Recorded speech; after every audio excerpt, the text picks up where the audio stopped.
Philippines was actually missing the Millennium Development Goal number 5 on maternal mortalities. This is probably the most important thing for us, for MSD, and for the country to be able to make a difference. Imagine this public-private partnership. I'm sure that in a few years' time, we will have a drop in maternal mortality and even an increase in the health of mothers, and we'll have a drop in infant mortality, which is what we want. So HN Forum is really health leaders coming together for maternal health. Because we love the country and we want to make sure it has a healthy future. Ang Quezon City, isa sa pinakamalaking syudad sa buong Pilipinas. Hindi kaya yun ang unahin natin. Actually, simula pa nga yan sa pag-i-enroll lang sa PhilHealth. Kasi walang-wala talaga sila. So, kailangan namin sila i-enroll in case na mga anak sila. Safe. Kaya po tayo nagbibigay ng PhilHealth sa mga buntis kasi po ito po ay para magamit nila sa kanilang panganganak.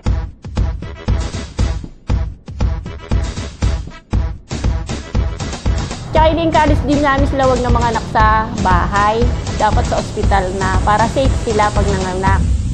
Pero hindi pala ganun kasimple. Magkatapos mo bigyan ng PhilHealth, hindi naman marunong gumamit ng PhilHealth. So kailangan i-training mo rin sila paano gamitin yung PhilHealth. Marami pa rin kasi hindi nakakaintindi yung iba. So tinutulungan na lang namin na pumunta ron kung paano nila makuha yung mga PhilHealth. So may tiga PhilHealth office na nagdi-discuss about PhilHealth po.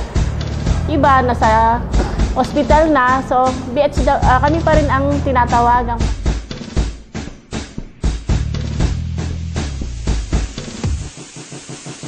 Nag-survey sila, inalam nila yung problema ng barangay ng mas malalim. Mayroong mga buntis na sabihin na natin hindi rin nagpapacheck up. Yung iba, tinatamad. Kasi iba, financially, walang pamasahe. Kaya hindi sila nakapunta ng center. Ay, nangunguna po dyan is yung teenage pregnancy. Kasi po yung mga teenager, para nahihiya sila magpa-consulta sa health center na sila ay buntis.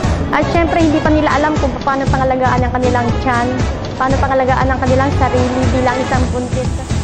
Nakita nila na maliban sa PhilHealth, kulang pala sa check-up yung mga buntis. So, nangyari ngayon, kailangan magkaroon tayo ng pang-check-up ng mga buntis. Saan ka makakakita na pinagpipiestahan ang pag-check up sa buntis? Ang tawag daw nila, tipanan. Kasi yung buntis tipanan, parang pinapollow up, check up lang sila, na mamonitor kung ilang buwan yung tiyan nila. Dinidiscuss po kung paano pangalagaan yung kanilang tiyan, kung paano po pumunta sa health center, kung paano mga anak sa lying-in or hospital para po pangalagaan yung kanilang sarili at ang kanilang baby. May mga payo po sila paano bawal or hindi. Tapos may gamot naman po silang binibigay para sa baby ko.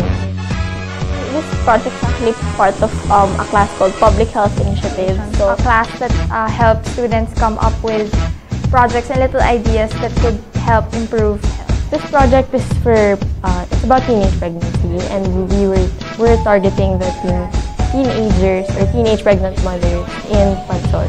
Focused our project on teenage pregnancy because teenage pregnancy is rampant in Pansol and in other areas also in the Philippines.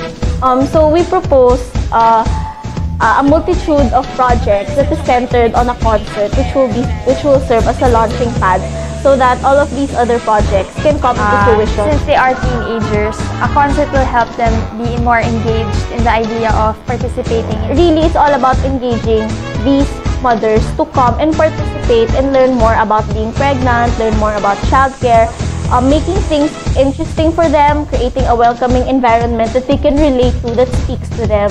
We want to create something for these teens so that they can understand, and it's an environment that they can relate to and that's very comfortable. To entice the teenagers to participate in the peer groups that would come after that. The pinaka-meat of this project is the peer groups. The rock concert would be a one-time, big-time event, while the peer groups would be, like in the peer groups, the teenagers would come together and meet regularly. So that they would be able to learn again about maternal health, the effects of teenage pregnancy, and also be able to deal and cope with their situation. A group of teenagers, pregnant or not, or anyone just willing to be part of this experience. And then they learn a lot. They have support with one another, and through the peer groups, you would be able to address the root cause or the root problem in teenage pregnancy, which is maybe like the lack of guidance or the lack of awareness for them to get advice and knowledge on how to raise their children. And for teenagers who aren't pregnant yet, so that they can be mentored and be properly guided. Through that, we can insert the learning and the stuff, and we can also empower them to do more for the community also in Extreme. And this is something that Kaya Natin has been advocating for towards good governance. And we believe in Kaya Natin na everybody has a stake in this. Ito po ay talaga napaka-mahalaga sa isang buntis. Yun nga po, nangunguna is yung PhilHealth at yung attention ng mga health leaders para sila i-advise na magpa-consulta sa health center or dito sa Sinag Center. The important thing is in the ground, we just address what is needed, which is the pregnant women giving birth properly, the pregnant women having the right maternal checkup. Ito pong Health Leaders for Mother.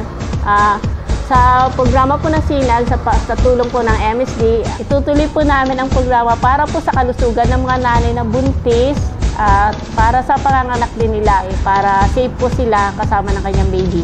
This is now a continuing commitment for the community.